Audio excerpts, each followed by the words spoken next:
Jamais été libérer les peuples, ça n'a jamais été un prétexte de guerre. Il y a un prétexte derrière qui est un prétexte économique. Et là, en l'occurrence, c'est une guerre monétaire avec la Chine. Donc, je ne sais pas si vous... Ça veut dire quoi une guerre monétaire avec la Chine? C'est parce que la Chine essaie de mettre en place une monnaie qui serait une monnaie alternative au dollar, si vous voulez, une monnaie qui serait basée sur l'or et convertible en or. On avait dès 2017, il y a eu des essais là-dessus sur des contrats entre la Chine et la Russie pour acheter du pétrole. Et on sait que la Chine cherche à faire une monnaie BRICS, mais qui serait à partir de la sienne. Et donc ça menace directement les États-Unis, qui n'aiment pas du tout qu'on leur parle de dollars en mal. Et donc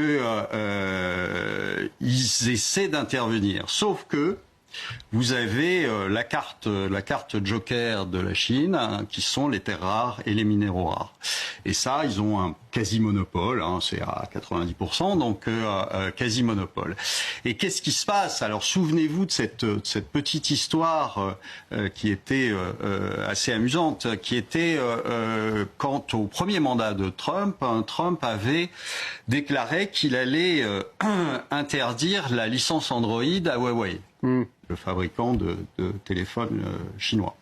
Et dans la foulée, vous avez une déclaration de Xi Jinping qui dit écoutez, pas de problème, mais vous allez faire comment? Sans terres rares et sans minéraux rares.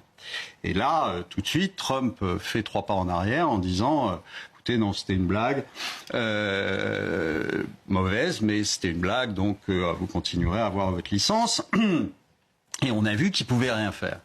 Et en fait, qu'est-ce qui se passe aujourd'hui? Il sait très bien que s'il recommence, on va lui renvoyer la même menace. Et donc, il cherche à couper l'énergie, à couper le robinet de l'énergie aux Chinois. Et couper le robinet de l'énergie aux Chinois, ça a commencé avec le Venezuela. Donc, il fallait qu'ils remettent la main sur le robinet. C'est pas du tout pour prendre les réserves du Venezuela qui sont de toute façon largement surévaluées. En plus, c'est un pétrole de mauvaise qualité qui est très lourd, avec très soufré, etc. Donc ça n'a pas un intérêt fou. Mais en revanche, ce qui est intéressant, c'est d'avoir la main sur le robinet. Et l'Iran, pareil, deuxième gros fournisseur de pétrole et de gaz pour la Chine. Et donc, il a cherché à mettre la main sur le robinet. Le robinet du détroit d'Ormuz.